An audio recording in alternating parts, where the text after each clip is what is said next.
മാരകമായ hanta virus രോഗം കേരളത്തിലും. ഈ ഒരു വാർത്ത ഇപ്പോൾ സോഷ്യൽ മീഡിയയിൽ വളരെയധികം ചർച്ചാ വിഷയമായി കൊണ്ടിരിക്കുകയാണ്. Yes, hanta virus. എന്താണ് അതിന്റെ യാഥാർത്ഥ്യം? ഇപ്പോൾ ലോകം മുഴുവൻ ശ്രദ്ധിക്കുന്നത് MV ഹോണ്ടിയസ് എന്ന ഒരു ക്രൂയിസ് കപ്പലിനെയാണ്. ഈ ക്രൂസ് ഷിപ്പിന്റെ അന്റാർട്ടിക്ക യാത്രക്കിടയിൽ വളരെ അപൂർവമായി ഹാൻഡ വൈറസിന്റെ ഒരു വേരിയന്റ് ആയ ആൻഡസ് എന്ന് പറയുന്ന ഒരു സ്ട്രെയിൻ കണ്ടെത്തിയിരിക്കുന്നു. ഇതുവരെ 3 പേർ മരിക്കുകയും ഒരുപാട് പേർ രോഗബാധിതരാകുകയും ചെയ്തിരിക്കുന്നു. ഈ ഒരു ഔട്ട് ബ്രേക്കിനെ തുടർന്നുകൊണ്ട് തന്നെ ആഫ്രിക്കയിലെ കേപ്പ് വെർദിൽ ഈ ഒരു കപ്പൽ തടഞ്ഞു വെച്ചിരുന്നു. പല രാജ്യങ്ങളും ഈ ഒരു കപ്പലിനെ തങ്ങളുടെ തുറമുഖങ്ങളിൽ പ്രവേശിപ്പിക്കാൻ മടിച്ചു.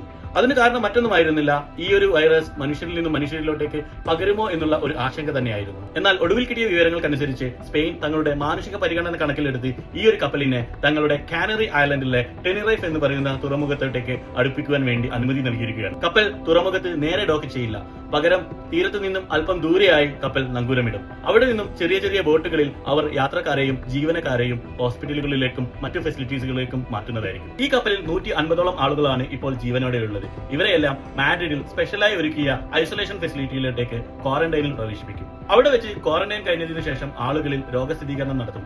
യാതൊരു ലക്ഷണവുമില്ലാത്ത ആളുകളെ അവരവരുടെ രാജ്യങ്ങളിലോട്ടേക്ക് തിരിച്ചയക്കും. എന്നാൽ ഇതിനകം തന്നെ ചില യാത്രക്കാരെയും രോഗികളെയും ഗുരുതരാവസ്ഥയിലുള്ളവരെയും എയർലിഫ്റ്റ് ചെയ്ത് ആഫ്രിക്കയിലും യൂറോപ്പിലുമുള്ള അവരുടെ രാജ്യങ്ങളിലോട്ടേക്ക് ഓൾറെഡി അയച്ച കാര്യവും നമ്മൾ കേട്ടതാണ്. ഇനി ഇന്ത്യയെക്കുറിച്ച് പറയുകയാണെങ്കിൽ കപ്പലിൽ 2 ജീവനക്കാരാണ് ഇന്ത്യക്കാരായി ഉള്ളത് എന്നാണ് ഇതുവരെ അറിയാൻ കഴിഞ്ഞിട്ടുള്ളത്. എന്നാൽ ഈ ഒരു ഔട്ട് ബ്രേക്കിനെ തുടർന്ന് ഇതുവരെ ഇന്ത്യയിൽ എവിടെയും ഹാൻഡ വൈറസ് റിപ്പോർട്ട് ചെയ്തിട്ടില്ല. ഇന്ത്യൻ ഗവൺമെന്റിന്റെ ഹെൽത്ത് ഡിപ്പാർട്ട്മെന്റ് കാര്യങ്ങളെല്ലാം വളരെ സൂക്ഷ്മമായി നിരീക്ഷിക്കുകയാണെന്നും ഇതുവരെ പൊതുജനങ്ങൾക്ക് യാതൊരുവിധ അടിയന്തര ഭീഷണിയും ഇല്ലെന്നും അറിയിച്ചിട്ടുണ്ട്.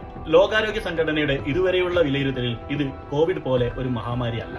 അത്ര പെട്ടെന്നൊന്നും ഈ വൈറസ് ഒരാളിൽ നിന്നും മറ്റൊരാളിലോട്ടേക്ക് പകരില്ല. ഹൻഡ വൈറസ് എലികളിലൂടെയാണ് പകരുന്നത്. ഹൻഡ വൈറസിന്റെ ഈ ഒരു വേരിയന്റ് ആയ ആൻഡസ് ആണ് വായുവിലൂടെ ആളുകളിൽ നിന്നും ആളുകളിലോട്ടേക്ക് പകരുന്നത്. എന്നിരുന്നാലും 23 രാജ്യങ്ങളുമായി ബന്ധപ്പെട്ട ആളുകൾ ഈ കപ്പലിൽ ഉണ്ടായിരുന്നതിനാൽ തന്നെ ഈ ഒരു വൈറസ് ലോകമെമ്പാടും സ്പ്രെഡ് ആവുമോ, ഇത് മറ്റൊരു മഹാവിപത്തിലോട്ടേക്ക് എത്തിച്ചേരുമോ എന്നുള്ള ഒരുപാട് ആശങ്കകൾ ഇപ്പോൾ എല്ലാവർക്കും ഉള്ളിലുമുണ്ട്.